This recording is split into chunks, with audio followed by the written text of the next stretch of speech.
Hello बच्चों, सो यहाँ पे आपका क्वेश्चन है which of the following molecule has a triple bond. तो ट्रिपल बॉन्ड आपका किस में है, हमें ये देखना है। O2 में है, N2 में है, P4 में है या फिर S8 में है। तो यहाँ पे जो है सबसे पहले की कंसेप्ट देखते हैं। तो की कंसेप्ट में हमारे यहाँ पे जो है बेसिकली तीनों का चारों का स्ट्रक्चर बनाना होगा, राइट। तो स्ट्रक्चर बनाने के लिए हम लोग जो थ्योरी यूज़ करेंगे यहाँ पे वो होगा लुईस डॉट स्ट्रक्चर थ्योरी, या लुईस डॉट स्ट्रक्चर कह लीजिए।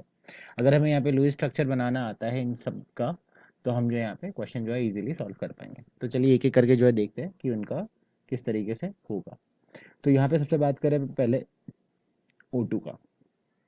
तो जब हम ऑक्सीजन की बात करते हैं तो ऑक्सीजन में हमें पता है कि तो यहाँ पे ईच ऑक्सीजन एटम पे आपका जो रिक्वायरमेंट होगा वो हो जाएगा आपके 2 इलेक्ट्रॉन्स का। सो आप जो ऑक्सीजन का O2 का स्ट्रक्चर बनाओगे वो होगा ऑक्सीजन, यहाँ ऑक्सीजन, यहाँ पे आप बेसिकली जो है 2 इलेक्ट्रॉन इसके लोगे इस तरह से, और यहाँ पे सिमिलरली 2 इलेक्ट्रॉन इसके ड्रॉ करोगे, 2 यहाँ और 2 यहाँ। तो टोटल जो आपके 6 वैलेंस इलेक्ट्रॉन्स है। तो इस तरीके से उसका रिप्रेजेंटेशन होगा। तो ये आपके जो है 8 इलेक्ट्रॉन्स हो जाएंगे इस ऑक्सीजन के, और ये दूसरे वाले ऑक्सीजन के ये 8 इलेक्ट्रॉन्स हो जाएंगे। तो इसका मतलब हमें यहाँ पे ये समझ में आ रहा है कि यहाँ पे आपके जो है डबल बॉन्ड बनने वाला है। सिमिलरली हम यहाँ पे कोशिश करते हैं ड्रॉ करने की N2 का स्ट्रक्चर। तो यहाँ पे अगर हम ईच नाइट्रोजन एटम का देखें तो यहाँ पे आपका रिक्वायरमेंट होता है टोटली 3 इलेक्ट्रॉन्स का अपना ऑक्टेट कंप्लीट करने के लिए। और हेंस यहाँ पे अगर हम नाइट्रोजन का ड्रॉ करें तो यहाँ पे इसके 3 इलेक्ट्रॉन ऐसे जाएंगे, 2 इलेक्ट्रॉन इसके नाइट्रोजन के ऐसे रहेंगे।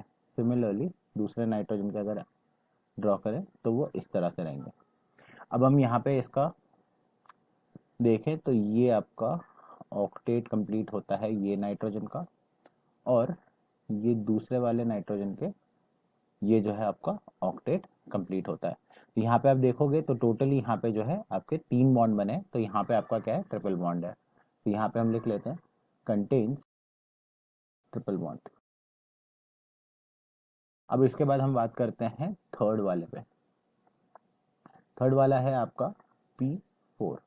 P4 का अगर हम स्ट्रक्चर देखें तो सबसे पहले यहाँ पे अगर ईच फॉस्फोरस एटम का अगर हम डिस्कस करें तो यहाँ पे भी ये नाइट्रोजन फैमिली को ही बिलोंग करता है, और इसमें भी 3 ही इलेक्ट्रॉन जो है आपको चाहिए होंगे इसका ऑक्टेट कंप्लीट करने के लिए। बट इसका अगर हम स्ट्रक्चर देखें तो आपका स्ट्रक्चर होगा P, यहाँ पे 4 रहेंगे इस तरह से, और यहाँ पे ये कनेक्टेड रहेंगे इस तरह से। एक जो है पीछे की तरफ से इन दोनों के बीच में आपका एक बॉन्ड बनेगा, और इसके अलावा सामने से इन दोनों के बीच में आपका एक बॉन्ड बनेगा।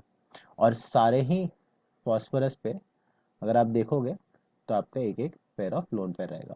तो यहाँ पे अगर हम देखें तो यहाँ पे आपका क्या है, कंटेन्स ओनली सिंगल बॉन्ड। यहाँ पे सिर्फ और सिर्फ आपका सिंगल बॉन्ड ही रहने वाला है। अब हम बात करते हैं S8 पे। S8 का स्ट्रक्चर जो है थोड़ा डिफरेंट होता है, और इसका स्ट्रक्चर जो रहता है उसको हम कहते हैं क्राउन स्ट्रक्चर। तो यहाँ पे सल्फर जो अगर देखा जाए तो ईच सल्फर एटम का रिक्वायरमेंट रहेगा आप पे 2 इलेक्ट्रॉन्स का।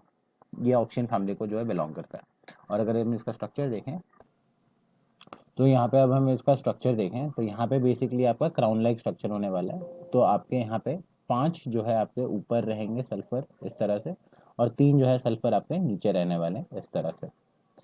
अब हम इसको कनेक्ट करते हैं, सिंगल सिंगल बॉन्ड से कनेक्ट होगा, हर एक सल्फर दो दो जो है बॉन्ड बनाएगा ये इस तरह से। अब इसका जो है क्राउन लाइक स्ट्रक्चर है। अब हम इसमें देखें हर एक सल्फर पे आपके बेसिकली 2 लोन पेयर रहेंगे जो हम बना लेते हैं।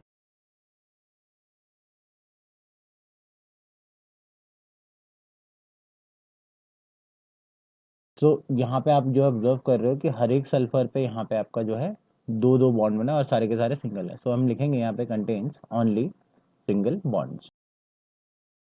तो यहाँ से हमें जो है आंसर कंक्लूड हो रहा है कि हमारा आंसर हो जाएगा वो आपके N2 के बराबर, जो कि आपके यहाँ पे दिया है आपके ऑप्शन 2 में। सो हमें यहाँ पे ऑप्शन 2 लिखना है। So I hope you have understood the explanation of this particular question. All the best.